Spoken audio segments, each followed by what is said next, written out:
Bonjour, je m'appelle Marika, bienvenue sur ma chaîne de culture hydroponique intérieure. Aujourd'hui, je fais une vidéo plus courte, je vais vous montrer rapidement ce qu'il y a dans mes jardins, ce qui pousse présentement et je vais répondre à 3 de vos questions. Donc, est-ce que c'est difficile de faire de la culture hydroponique intérieure? C'est quoi les tâches qu'on a à faire quand on cultive à l'intérieur et est-ce que ça demande beaucoup de temps? Donc, je vous fais Tout d'abord, j'ai choisi récemment de placer toutes mes laitues dans mon iHarvest. Comme ça, c'est plus facile d'ajuster les nutriments. La laitue demande moins de nutriments que d'autres plants. Donc, à date, ça va bien comme ça. Vous pouvez voir ici, dans la rangée du bas, j'ai mis du bok choy, du tatsoi et de la moutarde. Ça aide à ajouter différentes vitamines dans mes plats et j'aime beaucoup ça, avoir des verres qui sont, des verdures qui sont différentes.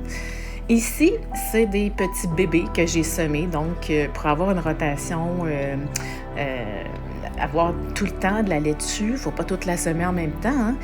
Donc, ici, dans mon Eden Garden, j'ai un gros plant de moutarde. Il y a à peu près 6 ou 7 semaines.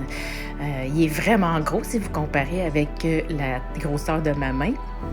Ici, j'ai des tomates qui s'en viennent et j'ai un plant de concombre. Donc, je réussis pas vraiment bien à l'extérieur. Je me croise les doigts pour que ça fonctionne bien à l'intérieur. J'ai des haricots. Donc, il semble y avoir un haricot nain et un haricot grimpant. Petite erreur dans les semences. Ici, plant de poivron rouge. Ensuite de ça, j'ai du kale, de la bêta-carbe et puis des pensées parce que je vais avoir des fleurs comestibles également. Un autre petit plant de tomates nains. Et puis du souci ou calendula si vous préférez. Et un plant de marigold, ça c'est autant pour comestible que pour repousser aussi les insectes et que ça soit joli. Dans mon AeroGarden, j'ai laissé monter à la graine un plant d'arugula ou de roquette si vous aimez mieux. Donc, aussitôt que ça va être fini, je rase ce jardin-là et je recommence à zéro. On a la laitue feuille de chêne rouge que j'aime beaucoup et puis ici, une laitue en feuilles vertes. Dans mon Click and Grow, ici, c'est mon système d'herbe qui me sert beaucoup pour mon lapin Léo. On s'en sert aussi dans nos plats, mais c'est lui qui en profite le plus. Donc, basilic, persil, thym, basilic taille, romarin. Et puis, on a à l'arrière de la coriandre avec aussi un plant de ciboulette. C'est pas mal ça que j'ai présentement. Et puis, je viens d'acheter un Click and Grow 27 trous. Donc, je vous expliquerai tout ça bientôt, là, mais on fait un petit tour rapide d'autres laitues ici, tomates, basilic. Elles ont 6 jours sur maintenant. Ici, ça, c'est un petit peu plus récent. On a du Mizuna, donc pour avoir des verres différents, du céleri rose, des astères roses qui sont naines. Et puis, tout plein d'autres choses. Maintenant, est-ce que ça demande beaucoup de temps? C'est une question qui revient souvent. Et quelles tâches as-tu à effectuer pour avoir des jardins en santé et productifs? Pour ma part, je trouve que ça ne demande pas beaucoup de temps à chaque semaine. J'aime bien garder un œil et faire un petit tour rapide à chaque jour pour voir si tout va bien, pour vérifier que j'ai pas d'insectes ou de maladies qui tentent de se développer. Car oui, à l'intérieur, on peut avoir des insectes et des maladies dans nos plants. À chaque matin, c'est un peu, à peu près la première chose que je fais parce que j'aime ça. Je m'émerveille devant tout ce qui a poussé pendant la nuit. C'est une véritable joie pour moi, c'est très, très précieux ça. Je vérifie aussi le niveau d'eau, si c'est bon dans tous mes systèmes, en un clin d'œil. Maintenant, une fois par semaine, j'ajoute de l'eau dans tous mes systèmes qui en ont besoin et j'en profite pour vérifier le pH, mesurer les nutriments, en ajouter si besoin est. Ensuite, je nettoie rapidement à l'extérieur de mes systèmes, j'enlève des débris, des petites feuilles mortes, etc. Je regarde aussi les racines de mes plants et je les coupe si elles sont rendues trop longues. Dans un petit système comme le AeroGarden, on coupe surtout pour éviter que les racines aillent bloquer la pompe. Dans les plus gros systèmes, on coupe les racines pour pas qu'elles se prennent et se mélangent aux racines des autres plants autour, pour que l'eau circule plus aisément et on ne veut pas non plus que les racines se rendent jusqu'à la pompe. Si j'ai besoin de semer des nouveaux plants pour m'assurer d'avoir une récolte constante, j'y vois aussi à ce moment-là. La partie la plus agréable, c'est bien sûr la récolte. Donc, personnellement, moi, je note tout ce que je récolte. J'ai donc noir sur blanc la preuve que mes systèmes sont rentables. Ils se paient par eux-mêmes en quelques mois seulement et me font sauver beaucoup d'argent à l'épicerie.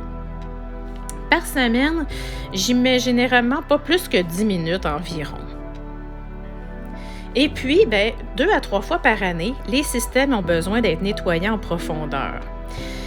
C'est selon les préférences des utilisateurs. Certains démontent et nettoient plus souvent que d'autres leur système. Quand on le fait, ça peut demander de 15-20 minutes à 1h30 selon les systèmes. C'est certain que les plus petits se nettoient plus rapidement et facilement, mais on ne peut pas battre la productivité et la rentabilité des plus gros systèmes, à mon avis. Est-ce que c'est difficile de cultiver de façon hydroponique à l'intérieur?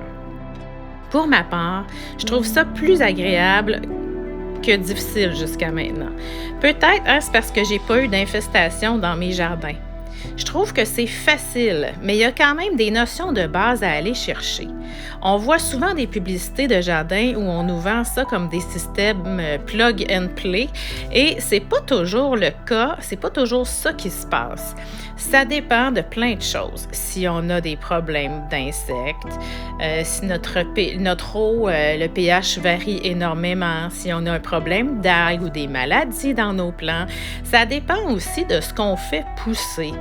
C'est certain que si quelqu'un veut uniquement cultiver de la laitue et des herbes, ça demeure très, très facile.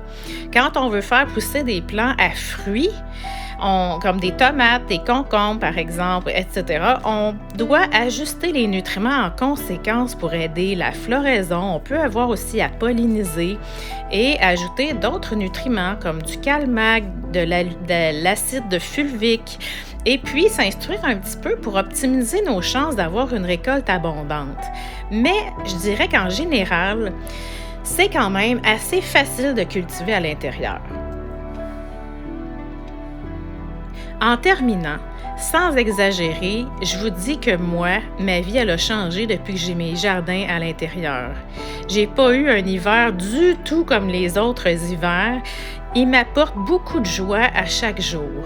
Les lumières aussi m'ont aidé pour mon humeur pendant l'hiver qui vient de passer. Bref, c'est pas si compliqué et c'est pour ça que j'incite tout le monde à commencer à cultiver chez soi.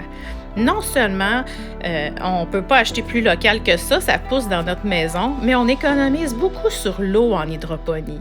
Il y a tellement d'avantages que je vous réserve ça pour une prochaine vidéo. En terminant, je vous incite à lire la description sous la vidéo. Vous allez trouver des liens affiliés pour vous faire économiser l'achat de systèmes hydroponiques que je vous recommande. Donc, rappelez-vous que je vous recommanderai jamais d'acheter un système dans lequel j'ai pas confiance. Alors, si vous avez des questions, laissez-les en commentaire. Pour m'aider, s'il vous plaît, cliquez j'aime et commentez, partagez avec vos amis et puis posez-moi toutes vos questions. À bientôt!